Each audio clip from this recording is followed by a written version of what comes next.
PSC എക്സ്പേർട്ടിൻ്റെ പുതിയൊരു ക്ലാസ്സിലേക്ക് എല്ലാവർക്കും സ്വാഗതം. ഇന്നത്തെ പ്രധാനപ്പെട്ട കറണ്ട് അഫയേഴ്സ് ക്വസ്റ്റ്യൻസ് നമുക്ക് നോക്കാം. ഇന്ന് അയ്യ വൈകുണ്ഠസ്വാമി ജയന്തി.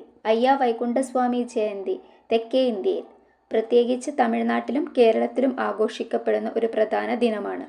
19-ാം നൂറ്റാണ്ടിൽ ജീവിച്ചിരുന്ന സാമൂഹ്യ പരിഷ്കർത്താവായ അയ്യ വൈകുണ്ഠസ്വാമി 1833 ജനനം. തിരുവിതാംകൂർ രാജ്യത്ത് ജാതി വ്യവസ്ഥയ്ക്കും അസമത്വത്തിനും എതിരെ പോരാടിയ വ്യക്തിയാണ്.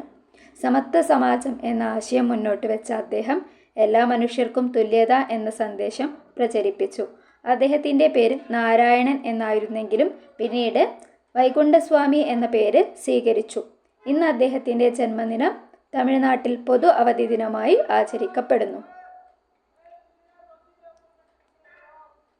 മാർച്ച് 4 ഇന്ന് ലോക ഒബിസിറ്റി ദിനമാണ്. Theme changing systems for healthier lifes എന്നതാണ്. ഇന്ന് ലോക ഒബിസിറ്റി ദിനമാണ്. മാർച്ച് 4. തീം എന്താണ്? Changing system for healthier lifes. അപ്പം എല്ലാവർക്കും ഇപ്പോൾ ഒബിസിറ്റി അല്ലേ, അപ്പം എല്ലാവരും എന്ത് ചെയ്യണം? ഹെൽത്തിയർ ലൈഫ് സ്റ്റൈലിലേക്ക് മാറണം. ലോക ഒബിസിറ്റി ദിനം എല്ലാ വർഷവും മാർച്ച് 4 ആചരിക്കപ്പെടുന്നു.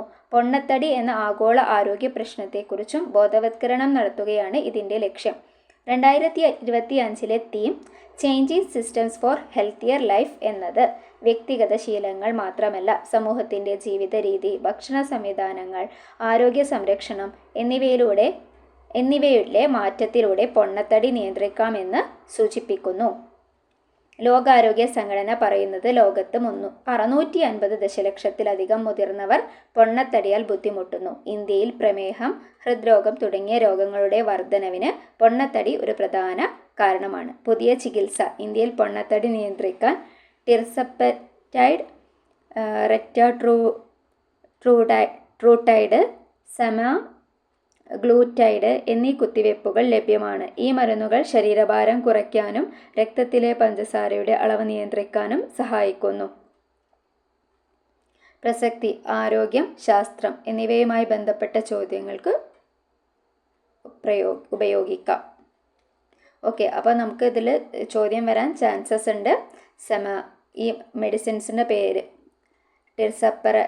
ടിർസപ്പെറ്റൈഡ്, റെക്റ്റാട്രൂട്ടൈഡ്, സെമാഗ്ലൂറ്റൈഡ്.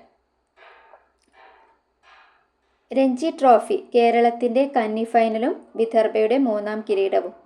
രഞ്ജി ട്രോഫി ഇന്ത്യയിൽ ഏറ്റവും പ്രധാനപ്പെട്ട ആഭ്യന്തര ക്രിക്കറ്റ് ടൂർണമെൻ്റാണ്. 2025 ഫൈനലിൽ കേരളം ആദ്യമായി ഫൈനലിൽ എത്തി ചരിത്രം സൃഷ്ടിച്ചെങ്കിലും വിദർഭയോട് പരാജയപ്പെട്ടു. വിദർഭ 3ാം തവണയാണ് കിരീടം നേടുന്നത്. കേരളത്തിൻ്റെ പരിശീലകനായ അമയ് ഖുറേസിയാണ് ടീമിനെ ഫൈനലിൽ എത്തിക്കുന്നതിൽ നിർണായക പങ്കുവഹിച്ചു. ക്യാപ്റ്റൻ സച്ചിൻ ബേബിയുടെ നേതൃത്വത്തിൽ കേരളം ശക്തമായ പ്രകടനം കാഴ്ചവെച്ചു. Player of the match Danish Malewar Vidarbha. Player of the series Harsh Dubey Vidarbha. Chenthuruni വന്യജീവി സങ്കേതത്തിൻ്റെ പുതിയ ജമ്പിംഗ് സ്പൈഡർ ഇനങ്ങൾ. കൊല്ലം ജില്ലയിലെ ചെന്തുരുണി വന്യജീവി സങ്കേതത്തിൽ നിന്ന് 2 പുതിയ ജമ്പിംഗ് സ്പൈഡർ ഇനങ്ങൾ കണ്ടെത്തി. എപ്പിഡലാക്സിയ ഫാൽസിഫോർമിസ്, എപ്പിഡലാക്സിയ പോലാസ്ട്രിസ്. എപ്പിഡലാക്സിയ ഫാൽസിഫോർമിസും എപ്പിഡലാക്സിയ പോലാസ്ട്രിസുമാണ് കണ്ടെത്തിയത്. ആമസോൺ അവതരിപ്പിച്ച 9 ക്യൂബിറ്റ് ക്വാണ്ടം ചിപ്പാണ് ഒസിലോട്ട്. ആമസോൺ ആദ്യമായി 9 ക്യൂബിറ്റ് ക്വാണ്ടം ചിപ്പ് ഒസിലോട്ട് അവതരിപ്പിച്ചു. ക്വാണ്ടം കമ്പ്യൂട്ടിംഗ് സാങ്കേതികവിദ്യയിൽ വലിയ മുന്നേറ്റമാണ് ഇത്. ഒരു ക്യൂബിറ്റ് പരമ്പരാഗത ബിറ്റിനേക്കാൾ കൂടുതൽ ഡാറ്റ സംഭരിക്കാനും പ്രോസസ്സ് ചെയ്യാനും കഴിവുള്ളതാണ്. മറ്റ് കമ്പനികളും ഈ രംഗത്ത് സജീവമാണ്. ഗൂഗിൾ, സൈക്കോമോർ, IBM ക്യൂ സിസ്റ്റം എന്നിവ അവതരിപ്പിച്ചിട്ടുണ്ട്. ക്വാണ്ടം കമ്പ്യൂട്ടിംഗ് ഭാവിയിൽ ശാസ്ത്രം, മരുന്ന് നിർമ്മാണം, ക്രിപ്റ്റോഗ്രാഫി തുടങ്ങിയ മേഖലയിൽ വിപ്ലവം സൃഷ്ടിക്കും. അപ്പോൾ ആമസോൺ അവതരിപ്പിച്ച 9 ക്യൂബിറ്റ് ക്വാണ്ടം ചിപ്പിൻ്റെ പേര് ഒസിലോട്ട് എന്നതാണ്. Laureus award comeback of the year പട്ടികയിൽ ഋഷഭ് പന്താണ്. Laureus award comeback of the year പട്ടികയിൽ ഋഷഭ് പന്ത്. ലോകത്തെ പ്രശസ്തമായ സ്പോർട്സ് പുരസ്കാരമായ Laureus award 2025 comeback of the year വിഭാഗത്തിൽ Indian wicket keeper Rishabh Pant ഇടം നേടി. ലോറസ് അവാർഡ് സ്പോർട്സിൻ്റെ ഓസ്കാർ എന്നറിയപ്പെടുന്നു.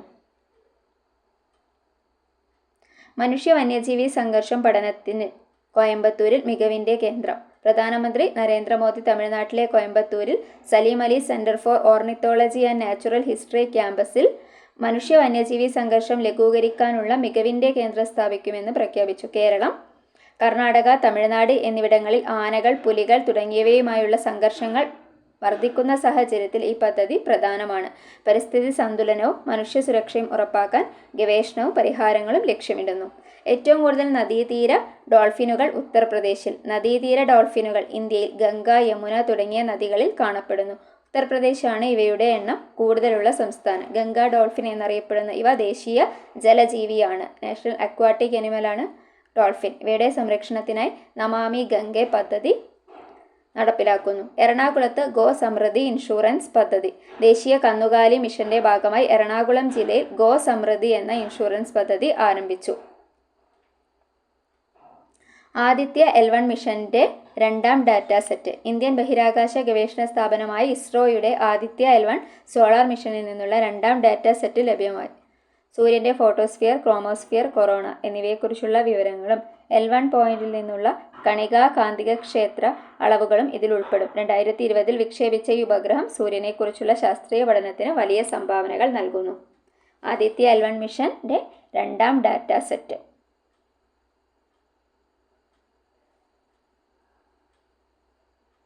അപ്പോൾ ഇന്നത്തെ കറണ്ട് അഫയേഴ്സ് ക്വസ്റ്റ്യൻസ് ഇവിടെ കഴിഞ്ഞു. ഏറ്റവും ഇമ്പോർട്ടൻ്റ് ആയ ക്വസ്റ്റ്യൻസ് ആണ് നമ്മൾ ഡിസ്കസ് ചെയ്തത്. Thank you for watching. Class ഇഷ്ടപ്പെട്ടാൽ ലൈക്ക് ചെയ്യുക, ഷെയർ ചെയ്യുക, കമൻറ്റ് ചെയ്യുക.